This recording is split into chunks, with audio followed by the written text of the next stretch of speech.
मुख्यमंत्री योगी आदित्यनाथ का बहराइच दौरा, 12,500 करोड़ की सौगात। बहराइच में उत्तर प्रदेश के मुख्यमंत्री योगी आदित्यनाथ ने आज बहराइच जिले को विकास की एक नई दिशा देते हुए 12,500 करोड़ रुपए की विभिन्न परियोजनाओं का लोकार्पण एवं शिलान्यास किया। इस ऐतिहासिक अवसर पर उन्होंने वीर शिरोमणि महाराणा प्रताप की 40 फीट ऊंची प्रतिमा का लोकार्पण कर जनमानस को गौरवान्वित किया। साथ ही बहराइच मेडिकल कॉलेज का नाम महाराजा सुहेलदेव के नाम पर रखने तथा जिला अस्पताल का नाम महर्षि बालक्ष के नाम पर रखने की घोषणा की। मुख्यमंत्री ने 5 बच्चों का अन्नप्राशन कराया। 3 उद्यमियों को 5 लाख रुपए की भी चेक दी। मुख्यमंत्री ने जनसभा को संबोधित करते हुए कहा कि वीर शिरोमणि महाराणा प्रताप जैसे महापुरुषों को पूर्ववर्ती सरकारों ने भुला दिया, लेकिन भारतीय जनता पार्टी ही एकमात्र ऐसी पार्टी है जो इन राष्ट्र नायकों के सम्मान और विरासत को आगे बढ़ाने के लिए प्रतिबद्ध है। बहराइच में मुख्यमंत्री के आगमन से जनता में उत्साह की लहर दौड़ गई है और भारी संख्या में लोग इस ऐतिहासिक कार्यक्रम का साक्षी बनने पहुंचे।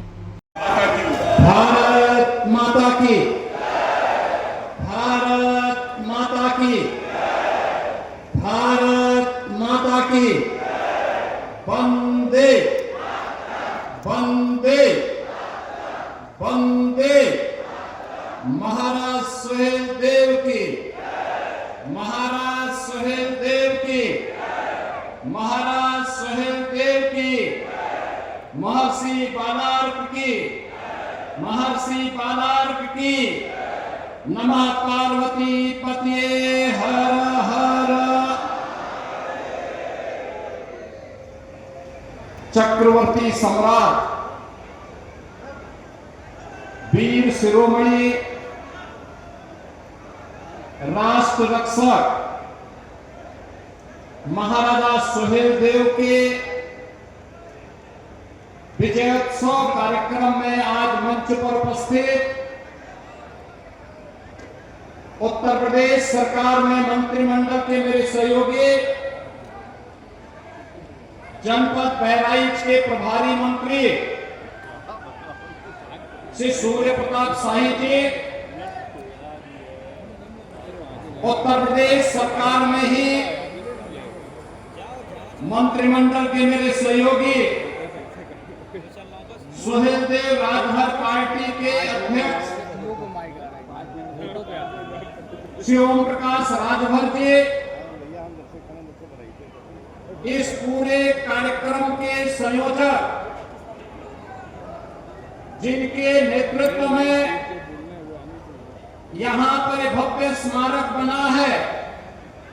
प्रदेश के पर्यटन और संस्कृति मंत्री श्री जयवीर सिंह जी, माननीय सांसद आनंद कुमार गौड़ जी, माननीय विधायक श्रीमती अनुपमा जायसवाल जी,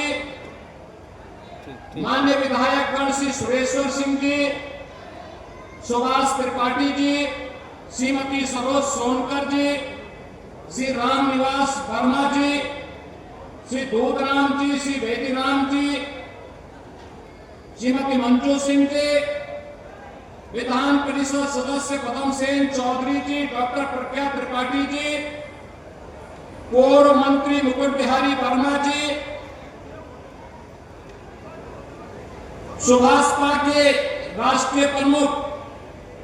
डॉक्टर अरविंद राजभर जी, अरुण कुमार राजभर जी, राधिका पटेल जी, पिच्छेराम राजभर जी, भारतीय जनता पार्टी के जिलाध्यक्ष श्री ब्रजेश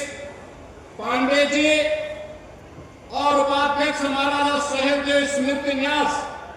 श्री यशवेंद्र विक्रम सिंह जी, भारी संख्या में उपस्थित महाराजा सुहेलदेव के प्रति श्रद्धा और सम्मान का भाव रखने वाले प्रदेश के देव को जो इतिहास में सम्मान मिलना चाहिए था नहीं मिला, लेकिन प्रधानमंत्री मोदी जी के विरासत और विकास के इस अभियान को आगे बढ़ाते हुए डबल इंजन की भारतीय जनता पार्टी नेतृत्व की सरकार ने संकल्प लिया था कि महाराजा सुहेलदेव को सम्मान मिलना चाहिए। और मुझे प्रसन्नता है कि भव्य स्मारक का आज लोकार्पण प्रधानमंत्री मोदी जी के विरासत और विकास के इस अभियान को आगे बढ़ाते हुए आज बहराइच के इसी चित्तौड़ा नामक स्थान पर एक कार्यक्रम संपन्न हो रहा है और साथ साथ बहराइच के मेडिकल कॉलेज का नामकरण भी महाराजा सुहेलदेव के ही नाम पर रखा गया है। हॉस्पिटल का नाम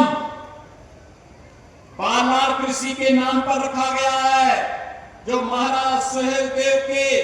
गुरु थे उनके नाम पर। और आजमगढ़ के विश्वविद्यालय को भी हमने राज्य सरकार के द्वारा जो विश्वविद्यालय बनाया गया है, उस विश्वविद्यालय का नामकरण भी महाराजा सुहेलदेव के नाम पर रखा गया है। बहनों और भाइयों, महापुरुषों के प्रति सम्मान क्या होना चाहिए, उसकी एक अभिव्यक्ति है यह कार्यक्रम। उसकी एक अभिव्यक्ति है यह कार्यक्रम। और मैंने इसीलिए बहराइच के कार्यक्रम में आकर के तब कहा था, मैंने कहा था बहराइच की एक धरती पर आकर के मैंने कहा था कि विदेशी आक्रांताओं का महिमा मंडन बंद होना चाहिए, राष्ट्र नायकों का सम्मान होना चाहिए, हर हाल में सम्मान होना चाहिए। और 1000 साल पहले इस प्रकार के शौर्य और पराक्रम की गाथा एक इतिहास थी, वह सच करके दिखाया था महाराज सुहेलदेव ने, इसी भूमि पर दिखाया था। आज ही की तिथि है 10 जून 1934, 10 जून 1934। और 10 जून 1934 की स्थिति पर जब महाराजा सुहेलदेव ने एक विदेशी आक्रांता जो गजनी से चला था भारत को लूटने के लिए, अपनी लगभग 3 लाख की सेना को लेकर, लेकिन उस विदेशी आक्रांता को, उस बर्बर आक्रांता को रोकने की युक्ति महाराज सुहेलदेव ने अपनी कूटनीति के नाते उन्होंने बड़ी प्रखरता के साथ मथुरा से लेकर के बहराइच तक पग पग पर उसके लिए इतनी बाधाएं खड़ी की कि यहां पहुंचते पहुंचते उस दुर्दांत आक्रांता की आधी सेना समाप्त हो चुकी थी। और जब इस चित्तौड़ा नामक स्थान पर महाराज सुहेलदेव के सामने पड़ा, तो महाराज सुहेलदेव के साथ कुल 20 से 25,000 योद्धा थे, 1.5 लाख योद्धा सालार मसूद के साथ पास थे, लेकिन 20